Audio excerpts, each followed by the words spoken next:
Bom dia, galerinha, tudo bem? Bom, fazendo mais esse videozinho aqui, e hoje nós vamos trabalhar com o livro da prova específica para quem vai fazer carreiras que tem como específica língua portuguesa e literatura brasileira. Esse livro é um livro do Mia Couto chamado Antes de Nascer o Mundo, correto? É um livro fácil de achar. O Mia Couto normalmente é publicado pela Companhia das Letras. É um autor pós-colonialista. O que quer dizer isso? É de uma literatura feita, né, pelos países que foram colonizados até praticamente ali o final do século XX. É um autor de língua portuguesa e é um autor dessas ex-colônias situadas no continente africano. É um autor moçambicano. Então, a gente tem essas questões aí que estão contextualizando as obras e essas produções de autores como o Mia Couto, correto? Moçambique só vai se tornar independente de Portugal em 1975, ou seja, né, no último aí, quarto do século XX, e o país vai passar por uma longa guerra civil que vai desde o início da independência, em 1975, até 1991. Então, são 16 anos de guerra civil. É esse cenário de guerra que vai estar, né, contextualizado o nosso livro, a nossa obra, certo? O próprio Mia Couto diz em entrevistas que esse é praticamente, apesar dele ter publicado outros livros anteriores, esse livro é de 2009, que esse é a primeira obra dele literária em si. Então, ela demorou um longo tempo para ser gestada, digamos assim, né? Porque ela fala um pouco da história de propriamente Moçambique. Então é um livro que vai contar a história de Moçambique, e a UERJ repete aí uma questão metafórica, né? Porque na prova anterior, na segunda prova, né, ela trabalha com Chico Buarque, que a gente fez a análise aqui de Gota d'Água, uma tragédia brasileira, para falar do Brasil. E de uma certa maneira, Antes de Nascer o Mundo, conta também a história e a tragédia de Moçambique, sua independência e a criação, né, da sua autonomia enquanto nação, enquanto país de língua portuguesa. E de uma certa maneira a literatura ela vai buscar como espólio dos colonizadores a língua. Então a língua é uma herança e também é um espólio, né? Uma representação da vitória da independência moçambicana, mesmo que seja uma vitória de pirro, né? Com muito mais derrotas do que vitória. Bom, dado esse contexto da literatura pós-colonial portuguesa, né, das ex-colônias portuguesas, vamos falar um pouco da estrutura do livro. O livro ele é estruturado em 3 livros. Ele não chama de capítulos, né? Ele chama de livros propositalmente, certo? No livro 1 nós temos, ele chama o livro 1 de A Humanidade. No livro 2 nós temos A Visita. No livro 3, nós temos Revelações e Regressos. Então, são 3 livros que organizam a obra. Nesse primeiro momento, a gente vai enfocar a análise dos 2 primeiros livros. No primeiro livro, A Humanidade, o autor, o protagonista, né? O livro é contado pelo menino mais novo. Ele vai apresentar um a um os personagens desse mundo que existira antes de nascer o mundo, digamos assim, né? Então, ele, num primeiro momento, ele apresenta a ele mesmo, eu, Muanito, o afinador de silêncios. Num segundo momento, ele vai apresentar seu pai, Silvestre Vitalício. Depois, ele vai apresentar seu irmão, Nitunzi. Depois, ele vai apresentar o tio aproximado. E depois, ele vai apresentar Zacaria Kalash, o militar. Então, estamos num mundo com 5 personagens masculinos. Não há nenhuma personagem, né, feminina, né? Então, já temos uma questão bem interessante. É um mundo somente com existência de homens, certo? Esse mundo, ele é muito interessante, né? Eles fundam, né? Na verdade, o pai, né, Silvestre Vitalício, ele vai fundar um lugar e vai dar a esse lugar o nome de Jerusalém. Há muitas metáforas, há na narrativa muitas metáforas bíblicas, muita produção, né, de intertextualidade com o texto sagrado bíblico, né? Então o Silvestre Vitalício vai levar sua família fugindo da guerra civil moçambicana para um lugar. Eles vão ocupar um lugar onde já existe construções, casa, né, bem longe da cidade. Então tem também essa relação entre, né, cidade e um lugar afastado, né, um lugar mais rural, um lugar de savana em África, né, afastado de qualquer contato com a humanidade, né? E ele vai levar sua família para esse lugar e vai criar todas as regras. Na verdade, esse personagem Silvestre Vitalício, eu vou falar dele primeiro antes do próprio Monito, protagonista, né? Porque o Silvestre Vitalício, em língua portuguesa, em literatura, sobretudo portuguesa, é muito importante que a gente perceba o valor semântico dos nomes, né? Esse personagem Silvestre Vitalício, ele tem um segundo nome. Todos os personagens que chegam a Jerusalém ganham outros nomes, né, para além dos seus nomes anteriores, né? Ele vai ser uma espécie de Deus, ele é o pai da família, né? Ele vai rebatizar o mundo, vai rebatizar as coisas, vai rebatizar as pessoas, os 4 elementos masculinos que vivem com ele, e ele vai rebatizar também o tempo, né? Então é a partir dele, né, que você tem uma reconstrução, uma renomeação do tempo da narrativa, do tempo de vida dos personagens e também do lugar e das coisas. Então esse poder de nomear as coisas, né? Esse poder de nomear o mundo, né? Quando você nomeia, substantiva, você de uma certa maneira cria, você passa a ser o criador, uma espécie de Deus, né? E Silvestre Vitalício, como o próprio nome, esse sobrenome Vitalício, né? De ser vitalício, de ser eterno, ele é uma espécie aí de Deus, né? Um Deus muito limitado, como a gente vai ver posteriormente no decorrer da narrativa, certo? Existem algumas regras para se viver em Jerusalém, nessa suposta nova Jerusalém, digamos assim, né?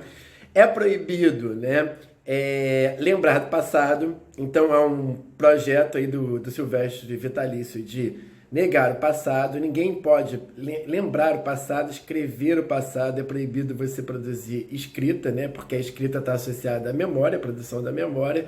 Então todos os personagens que vão viver ali na Jerusalém, eles são proibidos de rememorizar o passado, certo?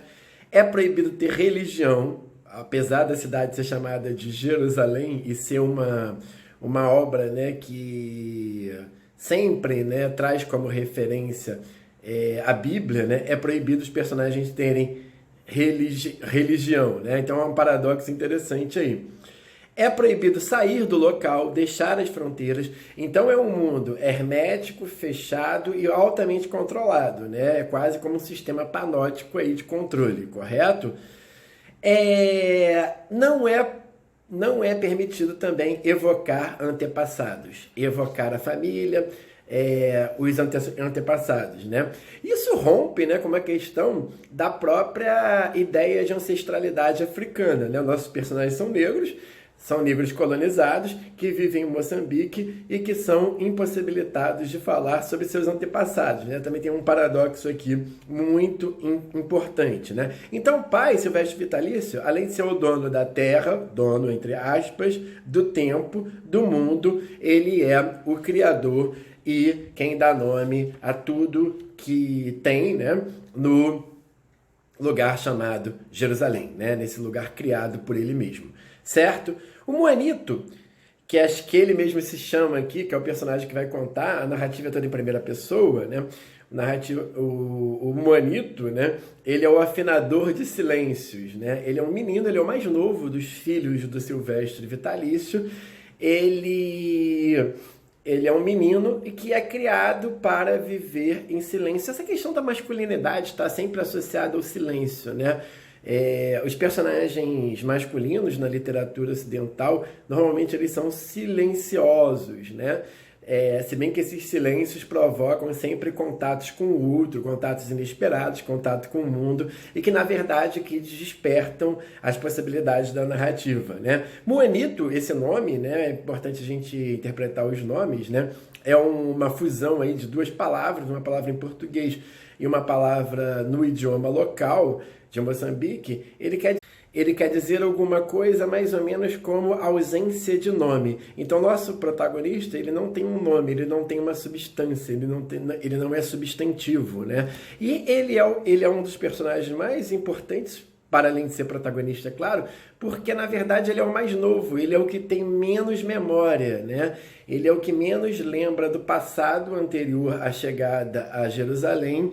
E, de uma certa maneira, ele vai ter que aprender a nomear o mundo, né, o seu mundo, para sobreviver. Até porque a Jerusalém, apesar de ter seus limites, né, suas imposições de regras de convívio social,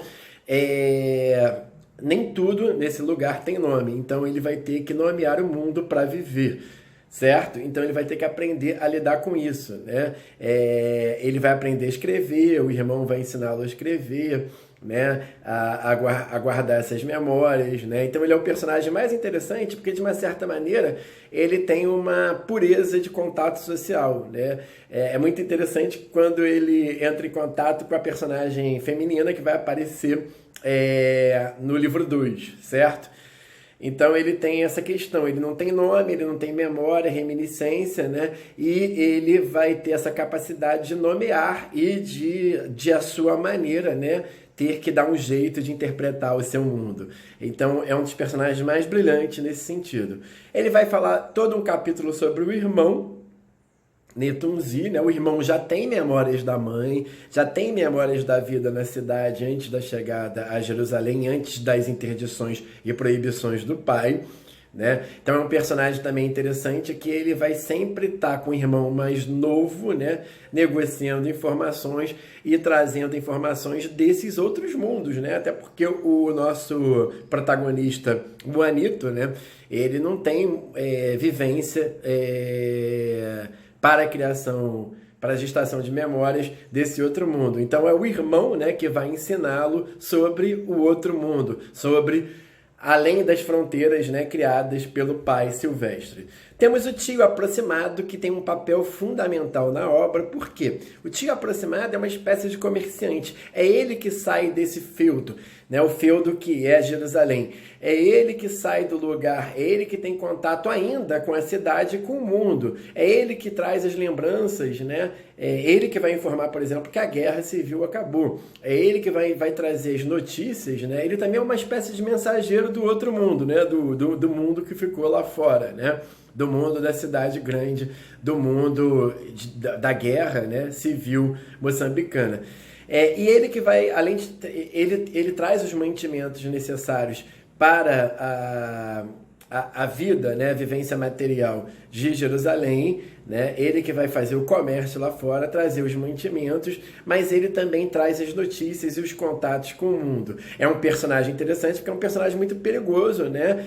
Para a estabilidade da Jerusalém, né? Do lugar imaginado por Silvestre Vitalício. Então é um personagem que vai estar sempre em confronto, né, com o Deus, com o Pai, com o patriarca aí da Jerusalém, que é o Silvestre Vitalício, né?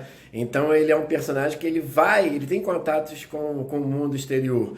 E ao mesmo tempo que ele tem contato com o mundo exterior, ele é encarado como alguém que pode trazer para esse mundo, né, a novidade, trazer as novidades. E de fato é ele quem traz o personagem feminino, né? A personagem feminina que vai aparecer no livro 2, né?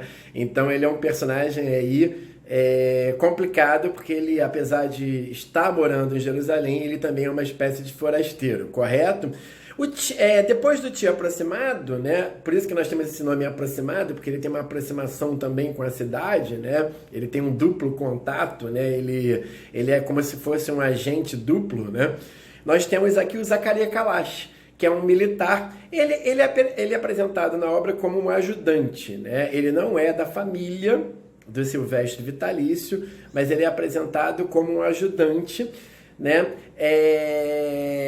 E é um militar, né? É um universo masculino, né? Então a gente tem naquela cidade que é gerada, né?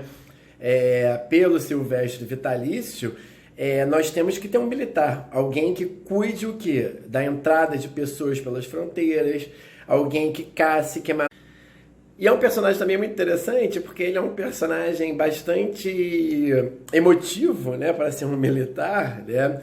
Ele tem traumas de guerra, ele tem uma sensibilidade ao matar animais, ele consegue dar o tiro, mas ele não gosta de ver os animais agonizando, né, sangrando. Então é um personagem bem, bem interessante nesse sentido, porque apesar de ser um militar, né, o ajudante, o Zacarias Kalash, ele tem essa coisa humana, né? E esses traumas de guerra, e ele não é um militar que não gosta de falar da guerra, tanto que o Mia Couto aqui diz que ele é um militar, mas é como se fosse uma prostituta que se negasse ao sexo, um militar que não fala de guerra, né? Então é um personagem muito interessante, ele não conta histórias da guerra, até porque uma das proibições, uma das interdições criadas pelo Silvestre Vitalício rememoriar o passado, e as guerras, né, são parte fundamental de um passado de um povo, né, numa construção nacionalista aí de Moçambique. Então a história, né, essa dupla, né, história e memória é sempre perigosa para quem quer controlar o tempo, as memórias e o presente e o futuro de uma coletividade, né? O controlador nesse caso aí é o Silvestre Vitalício. Então esse personagem militar, ele é muito interessante, né? É um personagem típico também da literatura de língua portuguesa, né? Porque ele, como ajudante, ele traz da ampla literatura de língua portuguesa a ideia do agregado, de alguém que não é da família, mas é aceito como agregado, né? Esses personagens agregados são sempre vistos como algo menor, né? Dentro da família, mais importante porque ele tem uma função de proteger aí a função militar dentro do que eu vou chamar aqui de feudo, né? Desse universo que é Jerusalém, criado aí por Silvestre, né? E que nossos personagens parecem aprisionados, né? Beleza? Só para fazer uma rápida introdução aqui no livro 2, não vou concluir, até porque esse livro 2 aqui, para mim, é a parte mais interessante da obra, né? Por quê que é muito interessante, né? Porque no livro 2 vai aparecer a visita. A visita é uma personagem feminina, que vai aparecer. Quem vai vê-la pela primeira vez é o Moanito, né? O nosso protagonista ali descritor a voz, né, descritiva aí da narrativa. Ele vai ver a nossa personagem chegando, né? Então ele tem um contato primeiro, né? Primeira vez que ele vê uma mulher na vida dele, né? Então ele tem esse contato com o feminino, essa brincadeira, né, do masculino e do feminino ganha contornos, né, muito legais no livro 2, né? Então, ó, a visita feminino, né? A mulher, a alteridade, né? É importante vocês perceberem também que todos os livros, né, os capítulos, eles são abertos com citações. E a citação que abre o livro 2 é do Jean Baudrillard, e ele vai falar da morte.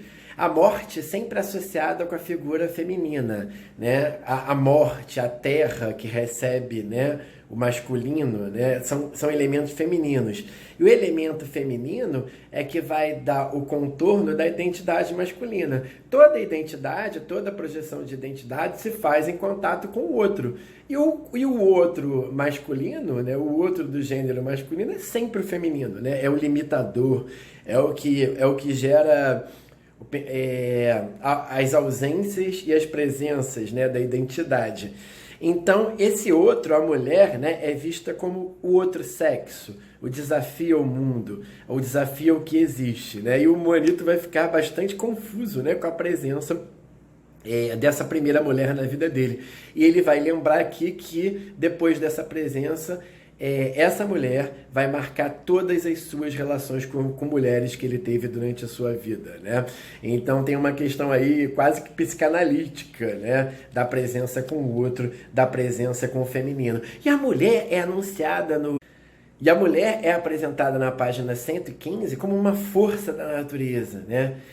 Como o vento, uma ventania, algo que não se controla, algo incontrolável para o universo masculino, né? Me lembra muito a figura da orixá feminina Yansan, né? Que é a representação do vento,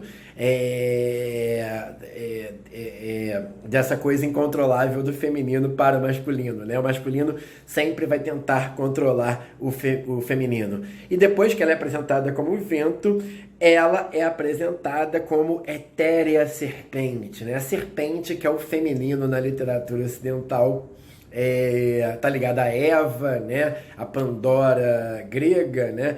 Então a mulher é apresentada dessa maneira, né? E quem é essa mulher, né? É uma mulher que vai causar um estranhamento. Nossos personagens são negros, né? Ela é uma mulher branca, portuguesa, que está ali em Moçambique, no Moçambique independente, né? Então, ela além de ser mulher, ela é uma personagem colonizadora, branca, né? É alguém que lembra a colonização, né? Então, é esse outro na sua configuração do inimigo, né? Do inimigo que colonizou a África, né? Então, essa mulher, ela vai causar essa perturbação também por ela ser branca, né? E uma personagem da metrópole que colonizou e provocou todos os males da colonização em Moçambique, né? Então tem esse segredo aí também. A personagem aí, ela é branca, né?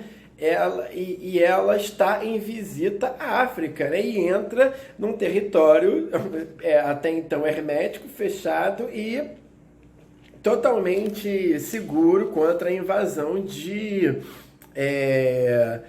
estrangeiros, né? Então ela representa esse forasteiro e é o personagem que vai, né, provocar, né, mudanças na narrativa. Aquele universo estável do livro 1, né, vai se tornar um universo completamente instável e sujeito ao novo, sujeito à novidade. Até então, o único contato que eles tinham com o personagem feminino, né, era a jumenta Jezibela, né? Tem aí também uma relação no último subcapítulo do livro 1, né? Que ele vai contar a história da jumenta Jezibela, né? Existe uma relação ali de zoofilia, né, entre o silvestre vitalício, né, que ama essa jumenta, né? Esse animal ali que teoricamente não pode reproduzir. E no meio do capítulo, a jumenta, ela vai aparecer grávida e vai gerar ali um problema, né? De quem que é o filho da jumenta, né? E depois vai se descobrir que a jumenta engravidou de uma zebra. Aí tem uma questão muito interessante, é que o jumento é um animal, teoricamente, né, que não pode reproduzir, né? E a jumenta aparece grávida, isso vai provocar um ciúme no silvestre vitalício, né? Tem uma relação ambígua ali de sexo entre homem e animal, né? Nesse capítulo, isso é muito comum, né?